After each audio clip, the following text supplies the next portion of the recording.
अस्सलाम वालेकुम दोस्तों, आज की वीडियो में काफ़ी सारे बड़े अपडेट्स मौजूद है। जानेंगे उन तमाम अपडेट्स की डिटेल्स के बारे में, लिहाजा वीडियो को पूरा आखिर तक देखिए ताकि किसी भी किस्म की इंपॉर्टेंट डिटेल्स आपसे मिस ना हो। वीडियो में आगे बढ़ने से पहले आप सबसे रिक्वेस्ट की जाती है कि हमारे चैनल मियां भाई एक्सप्लेन को सब्सक्राइब करके बेल आइकन जरूर प्रेस कर लें ताकि इसी तरह के लेटेस्ट और फास्ट अपडेट्स आपको रोजाना रियल टाइम पर मिलती रहे। और जिन हजरात ने हमारे चैनल को सब्सक्राइब करके बेल आइकन प्रेस कर लिया है उन सबका तहे दिल से शुक्रिया। तो आइए जानते हैं 4 अप्रैल बरोज हफ्ते की ताज़ा तरीन और लेटेस्ट अपडेट्स के बारे में। हम ईरान में पुलों और बिजली घरों को निशाना बनाएंगे। ईरान को वक्त गुजरने से पहले मुआहदा कर लेने अमेरिकी सदर डोनाल्ड ट्रंप का इंतबाह। अमेरिकी सदर डोनाल्ड ट्रंप ने ईरान में पुलों और बिजली घरों को बमबारी से तबाह करने की धमकी दे दी है, जो मुल्क के बुनियादी ढांचे को निशाना बनाने के हवाले से इनका ताज़ा तरीन इंतबाह है। लिहाजा डोनाल्ड ट्रंप ने जुम्मे के रोज सोशल मीडिया पर एक पोस्ट लिखा कि अमेरिकी फौज ने ईरान में जो कुछ बाकी रह गया है इसे तबाह करना भी शुरू नहीं किया, जबकि पुल अगला इकदाम है और फिर बिजली घर। कुवैत की सबसे अहम तरीन रिफाइनरी पर ईरान का हमला।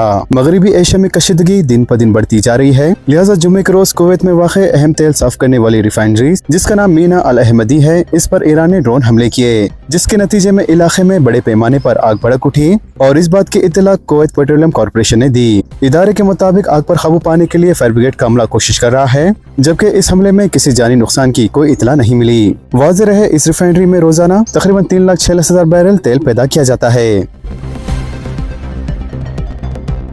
शहरी इंफ्रास्ट्रक्चर पर अमेरिकी हमलों से ईरान हथियार नहीं डालेगा। सदर ट्रंप ने हाल हमले के बाद कहा था कि जिस पुल को निशाना बनाया गया वो अब कभी इस्तेमाल के काबिल नहीं रहेगा, जबकि ईरान के वजीर खारजा अब्बास अरागची ने वाज़ेह किया है कि शहरी इंफ्रास्ट्रक्चर पर अमेरिकी हमले के बावजूद ईरान किसी सूरत हथियार नहीं डालेगा। लिहाजा इन्होंने सोशल मीडिया पर एक तबाहशुदा पुल की तस्वीर शेयर करते हुए कहा कि अमेरिका की जानिब से शहरी तंसीबात को निशाना बनाने के बावजूद ईरान का अज़्म कमजोर नहीं होगा। इनके मुताबिक हर तबाह होने वाली इमारत और पुल को पहले से ज्यादा मजबूत बनाकर दोबारा तामीर किया जाएगा। तेलंगाना को जनूबी एशिया का टेक्सटाइल दारुल हुकूमत बनाने का अज़्म। चीफ मिनिस्टर रविंद्र रेड्डी ने जुम्मे को कहा है कि इनकी हुकूमत का मकसद 2047 तक को जनूबी एशिया का टेक्सटाइल दारुल हुकूमत बनाना है। लिहाजा रविंद्र रेड्डी ने टेक्सटाइल शोबे के सरमायाकारों को यकीन दिलाया कि हुकूमत इन्हें बुनियादी सहूलतें, अराजी, बरखी, पानी और मराफियात फराहम करेंगी, साथ ही तेज रफ्तार मंजिलों को भी यकीनी बनाया जाएगा। लिहाजा यहाँ एशियन टेक्सटाइल कॉन्फ्रेंस 2026 से खिताब करते हुए इन्होंने कहा कि इनका मकसद ये है कि तेलंगाना में तैयार करदा मलबूसात दुनिया के हर मुल्क में पहने जाएं। मजीद इन्होंने दावा किया है कि तेलंगाना की पॉलिसियाँ आलमी मियार के मुताबिक है, जबकि हमारी सबसे बड़ी ताकत हमारी बेहतरीन इंसानी वसाइल है।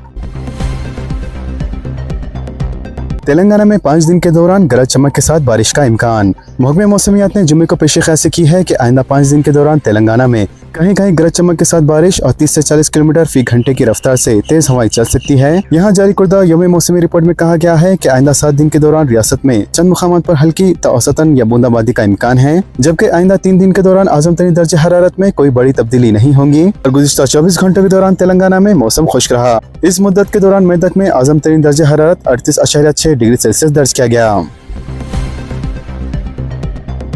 डीजीपी का तकर्रुर अंदरून 2 हफ्ते में मुकम्मल कर लिया जाएगा। हुकूमत ने हाईकोर्ट को यकीन दिलाया, समाअत 13 अप्रैल तक मुलतवी। रियासती हुकूमत ने हाईकोर्ट को यकीन दिलाया कि डायरेक्टर जनरल ऑफ पुलिस के तकर्रुर का अमल सुप्रीम कोर्ट के रहनुमाई खुतूत के मुताबिक 2 हफ्ते के अंदर मुकम्मल कर लिया जाएगा। लिहाजा हुकूमत की जानिब से पेश होने वाले advocate general A Sudarshan Reddy ने अदालत को बताया कि सीनियर IPS अहदेदारों के नामों की फहरिस्त यूनियन पब्लिक सर्विस कमीशन को भेजा दी गई है और गुज़िश्ता माह की 12 तारीख को UPSSC की सिफारिशात मौसूल हो चुकी है। चूँकि रियासती हुकूमत ने फहरिस्त में शामिल नामों पर फैसला लेने के लिए 2 हफ्ते की मोहलत मांगी, इसलिए जस्टिस बी विजय सिंह रेड्डी ने समाअत को इस माह की 13 तारीख तक मुलतवी कर दिया है। चीफ मिनिस्टर रविंद्र रेड्डी का पीर को दौरा आदिलाबाद। चीफ मिनिस्टर रविंद्र रेड्डी 6 अप्रैल को आदिलाबाद जिले का दौरा करेंगे। लिहाजा इंचार्ज मुत्तहिदा आदिलाबाद जूपल्ली कृष्णा राव ने अपनी काबिनी रफी विवेक वेंकट स्वामी के साथ साथ सरकारी मशीर सुदर्शन रेड्डी, रुकने असेंबली बोर्ड अनिल जादव, रुकने असेंबली मंचरियाल प्रेम सागर, जिले कलेक्टर आदिलाबाद राजरी शिशा, जिले SP आदिलाबाद अखिल महाजन और दीगर अहदेदारों के हमरा जलसेगाह का मुआयना किया। साथ ही इन्होंने इंतजाम का भी जायजा लिया। मजीद इन्होंने कहा है कि प्रजा पालना प्रगति प्रणाली का 99 रोजा प्रोग्राम के हिस्से के तहत चीफ मिनिस्टर ये दौरा कर रहे हैं।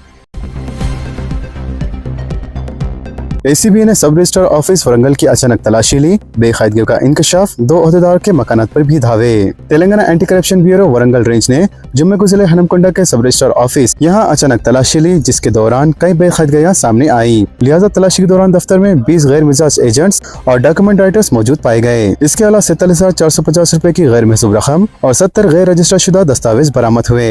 लिहाजा प्रेस नोट शिके के जरिए अवाम से ख्वाहिश की गई है कि अगर कोई सरकारी मुलाजिम रिश्वत का मुतालबा करता है तो ACB के टोल फ्री नंबर 106 पर इत्तला दी जाए ताकि इनके खिलाफ कानूनी कार्रवाई की जा सके। ड्राइविंग के दौरान मोबाइल फोन का इस्तेमाल, अंदरून एक दिन में 308 अफराद पकड़े गए। हैदराबाद ट्रैफिक पुलिस की जानिब से ड्राइविंग के दौरान मोबाइल फोन का इस्तेमाल करने वालों के खिलाफ खुसूसी कार्रवाई की जा रही है और इस सिलसिले में 308 अफराद के खिलाफ मुकदमा दर्ज किए गए हैं। लिहाजा Joel Davies IPS joint commissioner traffic police Hyderabad की जानिब से जारी करदा प्रेस नोट के मुताबिक सड़कों की हिफाजत को बेहतर बनाने और गाड़ी चलाते हुए मोबाइल फोन के इस्तेमाल की खतरनाक आदत को रोकने के मकसद से 2 मार्च को शहर भर में एक खुसूसी मुहिम चलाई गई और इस मुहिम के दौरान 262 मोटरसाइकिल सवार अफराद और 3 ऑटो ड्राइवर्स के अलावा दीगर 4 व्हीलर चलाने वाले 43 अफराद को पकड़ लिया गया जो ड्राइविंग के दौरान सेल फोन का इस्तेमाल कर रहे थे। पुलिस के मुताबिक ड्राइविंग के दौरान मोबाइल फोन का इस्तेमाल न सिर्फ संगीन ट्रैफिक कायदे की खिलाफ वर्जी है बल्कि गाड़ी चलाने वालों के साथ साथ सड़क से गुजरने वाले दीगर अफराद के लिए भी जान का खतरा लायक होता है। लिहाजा पुलिस ने शहरियों से ख्वाहिश की है कि वो गाड़ी चलाते वक्त सेल फोन का इस्तेमाल न करें और ट्रैफिक पुलिस के साथ ताउन करें। शेयरिंग के जरिए ही ट्रैफिक मसले की एक सुई, खुसूसी सर्वे में इंकशाफ। हैदराबाद पुलिस ने कहा है कि IT कॉरिडोर इलाके में ट्रैफिक मसाइल की एक सुई का हल शेयरिंग के जरिए ही मुमकिन है और ये हैरत अंगेज इंकशाफ खुसूसी सर्वे में हुआ। लिहाजा commissioner police doctor M Ramesh की हिदायत पर माधापुर ट्रैफिक पुलिस ने IT हब के इलाके में दिन ब दिन ट्रैफिक में इजाफे पर काबू पाने के लिए हिकमत अमली को खतियत देने के मकसद से बुनियादी सतह से एक सर्वे किया था और ये सर्वे ट्रैफिक DCP रंजन रतन कुमार की निगरानी में सेबरा टावर के एतराफ सुबह के औकात में किया गया। पुलिस के मुताबिक अंदरून 1 घंटे में सड़क के चारों एतराफ जुमला 10,138 अफराद तनहा गाड़ी चलाते हुए पाए गए, जबकि 3,584 गाड़ियों पर 2 अफराद सवार थे। पुलिस के मुताबिक डबल राइडर्स के मुताबिक सिंगल राइडर्स की तादाद तकरीबन 6,554 ज्यादा थी, जिसकी वजह से सड़कों पर गाड़ियों की तादाद में गैर मामूली इजाफा हो रहा है और ये शदीद ट्रैफिक जैम का सबब बन रहा है। पुलिस के मुताबिक हर शख्स का अलग अलग गाड़ियां इस्तेमाल करना न सिर्फ ट्रैफिक में इजाफे का सबब बन रहा है बल्कि खुद मुसाफिरीन के लिए भी मुश्किलात पैदा कर रहा है। डबल बेडरूम न मिलने पर मायूस शख्स सेलफोन टावर पर चढ़ गया। जिले कामारेड्डी के राजमपेट में ग्राम सभा के दौरान उस वक्त सनसनी फैल गई जब एक शख्स ने डबल बेडरूम मकान हासिल न होने पर सेल टावर पर चढ़कर खुदकुशी की कोशिश की। वाज़ेह है मज़कूर शख्स की शनाख्त अहमद पाशा के तौर पर की गई है और वो अपने 4 बेटियों के साथ एक किराए के मकान में मुक़ीम है। मुतासिरा शख्स का इल्जाम है कि अहल अफराद की फहरिस्त में डबल बेडरूम मकान के लिए इनका नाम शामिल था, जिसे बाद में निकाल दिया गया। फीस बस अदायगी के बड़े पैमाने पर बखियाजात, तलबा से फीस की वसूली के लिए खांगी कॉलेजेस को इजाजत, हाई कोर्ट के अबूरी अहकाम। हुकूमत की जानिब से फीस बस अदायगी की वाजिबुल अदा रकम के बड़े पैमाने पर बखियाजात के पेश नज़र हाई कोर्ट ने अबूरी अहकाम जारी करते हुए कॉलेजेस के इंतजामिया को तलबा से फीस की वसूली की इजाजत दे दी है ताकि कॉलेजेस के माली वसाइल मजीद संगीन ना हो। लिहाजा खांगी तालीमी इदारे को इजाजत दी गई है कि वो तालीमी साल 2026-27 के लिए तलबा से फीस वसूल करें। वाज़ेह है अदालत ने खांगी अदारों को आर्जी इजाजत दी है कि वो SC, ST, APC और अखलती और दीगर जिमरों से ताल्लुक़ रखने वाले तलबा से रोज़ तौर पर फीस वसूल करें। तहम अदालत के ये अबूरी अहकाम क़तई अहकाम के ताबे होंगे। इसके अलावा अदालत ने कॉलेजेस इंतजामिया को हिदायत दी है कि अगर इनकी दरख्वास्तें मुस्तरद होती हैं तो तलबा से वसूलशुदा फीस वापस करें। लिहाजा जस्टिस J श्रीदेवी ने बास कॉलेजेस की जानिब से दाखिल दरख्वास्तों की समाअत करते हुए ये अबूरी अहकाम जारी किए। इसके अलावा अदालत ने हुकूमत को हिदायत दी है कि वो जवाब दाखिल करें, जबकि इस मामले की आइंदा समाअत 30 अप्रैल को होंगी। रायतु भरोसा स्कीम की तीसरी किस्त की इजराई के इक़दामात, फंड्स के इंतजाम करने महकमे फाइनेंस को चीफ मिनिस्टर की हिदायत। रियासती हुकूमत ने किसानों को राहत देने के लिए रायतु भरोसा स्कीम के तहत दूसरी किस्त जारी करने की तैयारियां तेज कर दी है। जराये के मुताबिक चीफ मिनिस्टर रेड्डी ने महकमे फाइनेंस को हिदायत दी है इस मकसद के लिए 2650 करोड़ रुपए के फंड्स का बंदोबस्त किया जाए। मालूम हुआ है कि सरकारी हुकाम तनख्वाहों और खर्चों की अदायगी के बाद अब किसानों के लिए दरकार रकम जमा करने में मसरूफ है, जबकि हुकूमत ने यासिंगी सीजन के तहत रायतु भरोसा फंड को 3 किस्तों में जारी करने का फैसला किया है। वाज़ेह है पहली किस्त के तौर पर 22 मार्च को 1 एकड़ तक जमीन रखने वाले तकरीबन 70 लाख किसानों के खातों में तकरीबन 3,590 करोड़ रुपए जमा किए गए थे, जबकि अब दूसरी किस्त जारी करने के लिए जारी माह के दूसरे हफ्ते का निशाना मुकर्रर किया गया है और इस मरहले में 1 एकड़ से ज्यादा जमीन रखने वाले किसानों को रकम दी जाएंगी, जबकि इत्तलात के मुताबिक तकरीबन 15 एकड़ तक जमीन रखने वालों को इस किस्त में शामिल किया जाएगा। केमिकल कार्बाइड से पकाए हुए आम ना खाए, अवाम को commissioner police Hyderabad VC Sajjanar का मशवरा। हैदराबाद शहर में बास ताजरीन आम को केमिकल के जरिए पकाते हुए फरोख्त करके अवाम की सेहत से खेल रहे हैं, जो कि बाइस तशवीश है। लिहाजा ताजरीन के इस अमल पर Hyderabad commissioner police VC Sajjanar ने गहरी तशवीश का इजहार करते हुए सोशल मीडिया प्लेटफॉर्म एक्स पर एक पोस्ट जारी किया, जिसमें इन्होंने आमों को केमिकल खुसूसन कैल्शियम कार्बोहाइड्रेट्स के जरिए मसनूई तौर पर पकाए जाने पर तशवीश जाहिर की और कहा कि माहिरीन के मुताबिक ऐसे आम खाने से मुख्तलिफ बीमारियों के साथ कैंसर जैसे महलूक मर्ज का खतरा भी लायक हो सकता है। मजीद इन्होंने कहा है कि गर्मियों में आम की आमद के साथ ही बाजारों में इसकी बहार आ जाती है, लेकिन इन लजीज फलों के पीछे छुपा खतरा नजरअंदाज नहीं करना चाहिए। वाज़िह है इस सिलसिले में हैदराबाद सिटी पुलिस ने सख्त निगरानी शुरू कर दी है और HFAS टीम में केमिकल के जरिए पकाए जाने वाले आमों की फरोख्त पर नजर रखे हुए हैं, जबकि खिलाफ वर्जी करने वालों के खिलाफ कानूनी कार्रवाई की जाएगी। लिहाजा हुक्काम ने अवाम से अपील की है कि वो फल की सिर्फ ज़ाहिरी खूबसूरती पर न जाए, बल्कि आम की कुदरती हालत को पहचान कर खरीदारी करें। आम को बेकिंग सोडा वाले पानी में धोने पर रंग तब्दील हो जाए तो इसे फौरन मुस्तरद कर दें। कमिश्नर पुलिस ने बताया है कि मसनूई तौर पर पकाए जाने वाले आम की फरोख्त पर सख्त नजर रखी जा रही है, क्योंकि इस किस्म के आमों का इस्तेमाल सेहत के लिए इंतहाई मुज़र होता है।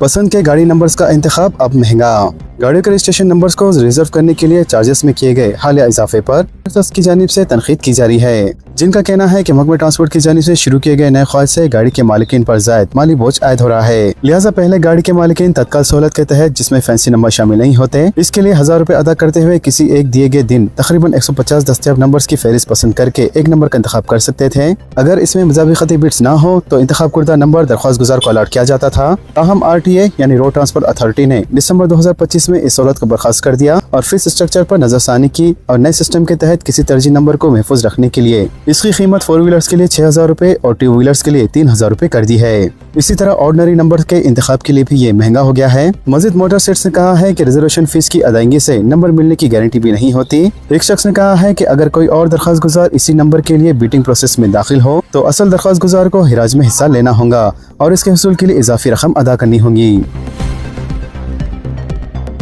ईंधन की कोई खिल्लत नहीं, जखीरा और काला बाजारी के खिलाफ कार्रवाई। शहर हैदराबाद में ईंधन की खिल्लत पर काबू पाने और काला बाजारी को रोकने के लिए सिविल सप्लाई डिपार्टमेंट ने इक़दाम को जारी रखा है।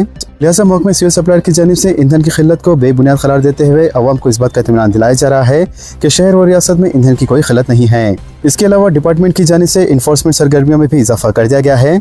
इसी दौरान महकमे सिविल सप्लाई की जानिब से 12 से 13 अप्रैल तक की गई कार्रवाई का हवाला दिया गया और बताया गया कि महकमे सिविल सप्लाई किसी भी मामले में किसी भी किस्म की कार्रवाई से गुरेज नहीं करेगा। सिविल सप्लाई डिपार्टमेंट की जानिब से जारी करदा इतलात के मुताबिक इस दौरान तकरीबन 3699 सिलेंडर्स को जब्त किया गया, जिसकी मालियत तकरीबन 1 करोड़ 10 लाख रुपए बताई गई है। खानगी स्कूलों की फीस में जबरदस्त इजाफा, सरपरस्तों पर भारी बोझ। सदर तेलंगाना जागृति के कविता ने खानगी स्कूलों की जानिब से फीस में भारी इजाफे पर शदीद तशवीश का इजहार किया और कहा कि 30 से 40% तक फीस में इजाफे के जरिए वालिदैन का इस्तेसाल किया जा रहा है। लिहाजा इन्होंने मुतालबा किया है कि हुकूमत फौरी तौर पर फीस रेगुलेशन कानून नाफिज करे और इसके लिए असेंबली खुसूसी इजलास तलब करते हुए बिल को मंजूर करें। लिहाजा कविता ने कल मीडिया से बात करते हुए कहा कि रियासत में कुल 39,661 स्कूल हैं, जिनमें तकरीबन 62 लाख तलबा जेर तालीम है। इनमें से 27,581 सरकारी और 12,061 खानगी स्कूल हैं, जहां सरकारी स्कूलों में तकरीबन 24 लाख तलबा तालीम हासिल कर रहे हैं, वहीं खानगी स्कूलों में तकरीबन 48 लाख तलबा तालीम हासिल कर रहे हैं। इसके अलावा खानगी शोबों में 350 खुसूसी स्कूल हैं, जिनमें 3 लाख तलबा जेर तालीम है, जबकि नारायणा और चैतन्य जैसे तकरीबन 1200 कॉर्पोरेट स्कूलों में 5 लाख तलबा पढ़ रहे हैं। मजीद इन्होंने कहा है कि तालीम साल शुरू होने से पहले ही खानगी स्कूल 25 से 30% फीस बढ़ा रहे हैं, जिससे वालिदैन पर भारी बोझ आयद हो रहा है। अगर फीस 1 लाख रुपए है तो अब इसमें मजीद 30,000 रुपए इजाफा किया जा रहा है। इसके अलावा माहाना फीस लेने के बजाय एक साथ 60% फीस अदा करने पर मजबूर किया जा रहा है, जिसके खिलाफ हैदराबाद में वालिदैन एहतजाज कर रहे हैं। कविता ने कहा कि गरीब और मिडिल क्लास के तबके के लिए ये इजाफी नाकाबिल बर्दाश्त है, क्योंकि फीस बढ़ने के लिहाज से इनकी आमदनी में इजाफा नहीं होता। इन्होंने अफसोस जाहिर किया कि 3 साल गुजरने के बावजूद हुकूमत ने फीस कंट्रोल के लिए कोई इकदाम नहीं किया। मजीद इन्होंने अपनी तरफ से तजवीज़ पेश की, जिसके तहत फीस में सालाना 7 से 8% इजाफा न होने दिया जाए, जबकि इससे ज्यादा इजाफा करने वालों के खिलाफ सख्त कार्रवाई की जाए। जंग का असर, अद्वियात की कीमतों में 20 से 186% तक जबरदस्त इजाफा। मगरबी एशिया में जारी जंग के असरात अब सिर्फ पेट्रोलियम मंसूरियात या ट्रांसपोर्ट तक महदूद नहीं रहे, बल्कि फार्मा सेक्टर भी इससे शदीद मुतासिर हो रहा है। वाज़ेह खाम माल की कीमतों में गैर मामूली इजाफे के बायस अद्वियात की तैयारी महंगी हो गई है, जिसके नतीजे में तकरीबन 900 इक़साम की अद्वियात की कीमतों में 20% से लेकर 186% तक का इजाफे की इतलात है। फार्मा इंडस्ट्री ज़राए के मुताबिक अद्वियात की तैयारी में इस्तेमाल खाम माल, खास तौर पर बल्क ड्रग्स और एक्टोफार्मास्यूटिकल अज्जा इनकी कीमतों में 200 से लेकर 300% तक इजाफा हुआ है, जिसका रास्त असर पैरासीटामोल, एंटीबायोटिक्स, दर्दकश अद्वियात, इंसुलिन व स्टेरॉइड जैसी जरूरी अद्वियात पर पड़ रहा है, जिनके नए स्टॉक की कीमतें पहले ही बढ़ चुकी है। माहिरीन के मुताबिक माए अद्वियात की तैयार में होने वाले अहम अज्जा जैसे ग्लिसरीन और प्लेलियम ग्लाइकल की कीमतों में भी नुमाया इजाफा हुआ है, जिससे सिरप और ओरो ड्रॉप्स की लागत भी बढ़ गई है।